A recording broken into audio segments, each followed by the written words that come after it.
Assalamualaikum warahmatullahi wabarakatuh. Kami dari kelompok 7 yang beranggotakan Iza Sabrina Bilbi, Ira Nurrohmah, dan Isna Alia Roshida. Dalam presentasi kali ini, kami akan membahas hasil kerja kelompok kami yang berjudul Teks Argumen dan Persuasi. Sebelum melihat video presentasi ini, kami harap teman-teman menyimak dengan baik video penjelasan dari kami dari awal sampai akhir. Materi yang pertama yaitu pengertian teks argumentasi. Karangan argumentasi merupakan jenis karangan yang dapat membuat si pembacanya merasa percaya dengan pendapat atau argumen si penulis.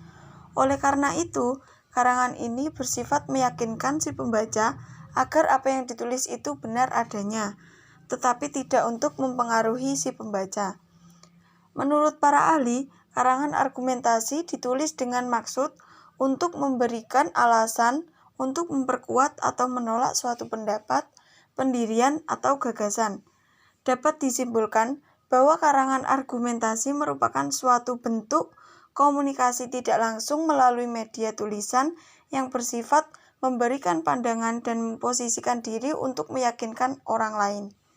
Selanjutnya, tujuan karangan argumentasi. Menurut Spinoza, tujuan utama karangan argumentasi adalah untuk meyakinkan pembaca agar menerima atau mengambil suatu doktrin, sikap, dan tingkah laku tertentu.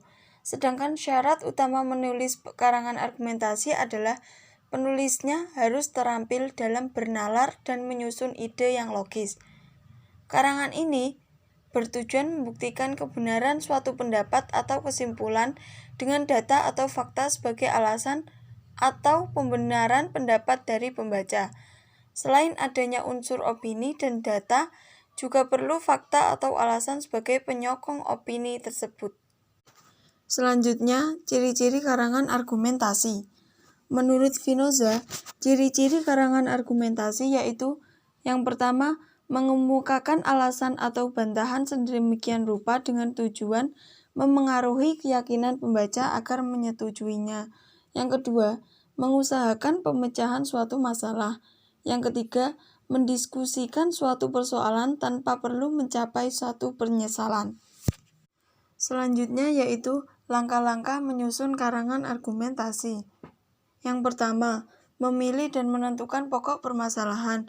Yang kedua, merumuskan pokok permasalahan dengan kalimat yang jelas dan membuat garis besar. Yang ketiga, menetapkan tujuan. Yang keempat, mengumpulkan bahan-bahan yang berupa fakta, keterangan, kesaksian, orang lain, atau para ahli. Yang kelima, mempelajari pustaka dan mencatat kutipan. Yang keenam, menganalisis, menguji, membandingkan, menghubungkan antara fakta, keterangan, kesaksian, catatan, atau kutipan, menguraikan, menyusun karangan dengan menarik dan logis, serta membuat kesimpulan atau ringkasan.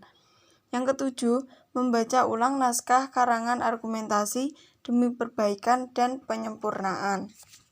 Selanjutnya, komponen dalam karangan argumentasi. Menurut Keraf, argumentasi terdiri atas 3 komponen, yaitu 1. Pendahuluan. Pendahuluan tidak lain adalah untuk menarik minat baca, memusatkan perhatian pembaca kepada argumen-argumen yang akan disampaikan, serta menunjukkan dasar-dasar mengapa argumentasi itu harus dikemukakan dalam kesempatan tersebut. 2. Tubuh argumen. Seluruh proses penyusunan argumen terletak pada kemahiran dan keahlian penulisnya. Selama pembuatan argumentasi, pengarang harus terus-menerus menempatkan dirinya di pihak pembaca.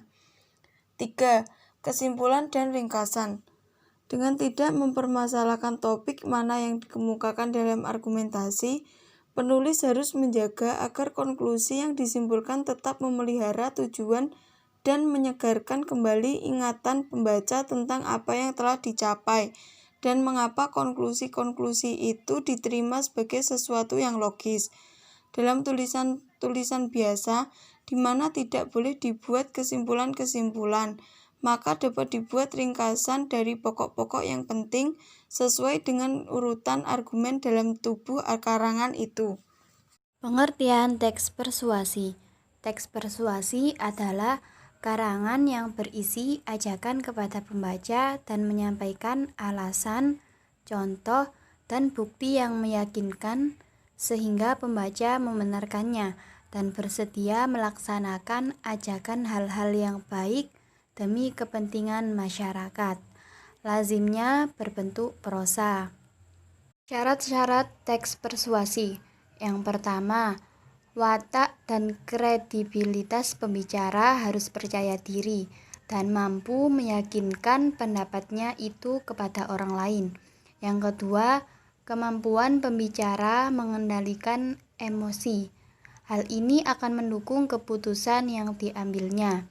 Yang ketiga, diperlukan bukti-bukti yang meyakinkan untuk mendukung kebenarannya. Ciri-ciri teks persuasi.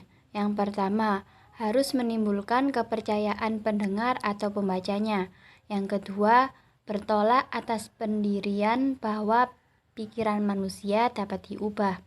Yang ketiga, harus menciptakan persesuaian melalui kepercayaan antar pembicara atau pembaca. Yang keempat, harus menghindari konflik agar kepercayaan tidak hilang dan tujuan bisa tercapai. Yang kelima, harus ada fakta dan data secukupnya. Apa sajakah yang tergolong teks persuasi? Yaitu yang pertama, bentuk pidato, misalnya propaganda, kampanye lisan, dan penjual jamu di tempat-tempat terbuka. Yang kedua, bentuk tulisan, berupa iklan dan selebaran.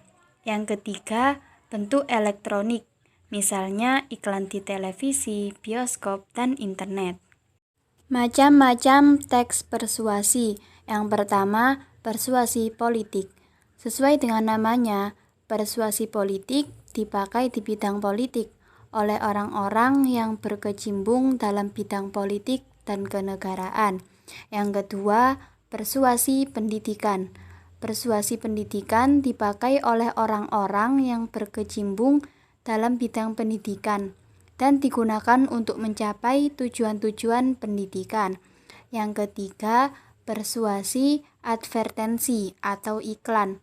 Persuasi iklan dimanfaatkan terutama dalam bidang usaha untuk memperkenalkan suatu barang atau bentuk jasa tertentu.